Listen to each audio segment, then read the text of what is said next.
ગુજરાતભરમાં વરસાદી માહોલ જામ્યો છે। આજે અનેક જિલ્લાઓમાં રેડ એલર્ટ આપવામાં આવ્યું હતું। હવે આવતીકાલ માટે હવામાન વિભાગ અને અંબાલાલ પટેલની આગાહી આપી છે। જોકે બંને આગાહી વિપરીત જણાઈ રહી છે। હવામાન વિભાગે આગાહી મુજબ વરસાદનું જોર 2 તારીખથી ઘટશે, ત્યારે અંબાલાલ પટેલે વરસાદનું જોર વધતું હોવાની આગાહી આપી છે। હવામાન વિભાગના જણાવ્યા અનુસાર ઉત્તર ગુજરાત, મધ્ય ગુજરાત અને સૌરાષ્ટ્રના અનેક જિલ્લાઓમાં ભારે વરસાદની તીવ્રતા ઓછી થઈ શકે છે। કેટલાક વિસ્તારોમાં હળવાથી મધ્યમ વરસાદી ઝાપટા ચાલુ રહે તેવી સંભાવના વ્યક્ત કરવામાં આવી છે। બીજી તરફ દક્ષિણ ગુજરાતના કેટલાક જિલ્લાઓમાં હજુ પણ છૂટાછવાયા વરસાદ નોંધાઈ શકે છે। હવામાન વિભાગની લેટેસ્ટ આગાહી મુજબ 3 ઓગસ્ટથી ગુજરાતના ઘણા વિસ્તારોમાં વરસાદનું જોર ધીમે ધીમે ઘટવાની શક્યતા છે। ભારે વરસાદથી હાલાકીનો સામનો કરી રહેલા લોકો માટે રાહતની ખબર છે। उसकी वजह से जो बारिश आई है गुजरात रीजन में और सौराष्ट्र कच्छ में वेरी हैवी आई है।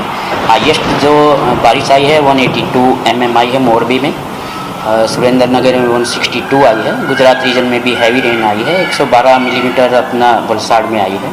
जहाँ तक भारी बारिश की संभावना है वो हमने आज रखा है येलो अलर्ट के साथ। भारी बारिश की जो संभावना कच्छ में रखी है, सौराष्ट्र कच्छ में और गुजरात रीजन में, जिसमें कि जैसे कच्छ डिस्ट्रिक्ट हो गया, मोरबी हो गई, कच्छ मोरबी और अपना जामनगर, द्वारका, पोरबंदर, राजकोट।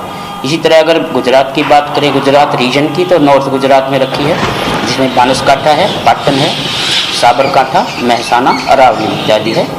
जो साउथ वेस्ट मानसून है अभी तक का अगर 1 जून से देखें सीजन में, तो हमारा 43% गुजरात में हमारा ज़्यादा आया है नॉर्मल से, जबकि सौराष्ट्र कच्छ में 7% कम है।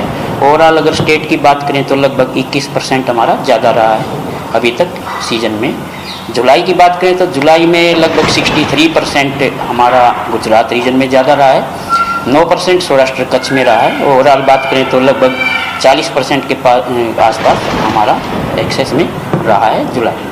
હાલમાં ભારે વરસાદ ગુજરાતના ગમરોડી રહ્યો છે। લગભગ બધે ઠેકાણે ભારે વરસાદ વરસી રહ્યો છે અથવા પડી ગયો છે। આકાશી આફતને કારણે લોકોને પણ પારાવારી મુશ્કેલીઓનો સામનો કરવો પડી રહ્યો છે, પરંતુ આ બધા વચ્ચે હવે રાહતના સમાચાર આવ્યા છે। રાજ્યના નાગરિકોને આગામી દિવસોમાં સ્થાનિક હવામાન વિભાગની સૂચનાઓ પર નજર રાખવા અપીલ કરવામાં આવી છે। અત્યાર સુધી પડેલા ભારે વરસાદને કારણે નદીઓ, તળાવો અને ડેમોમાં પાણીની આવકમાં વધારો નોંધાયો છે। વરસાદનું જોર ઘટતા જનજીવનને થોડીક રાહત મેળવવાની આશા વ્યક્ત કરવામાં આવી રહી છે। કૌશિક પટેલનો report, Hind TV news, Surat.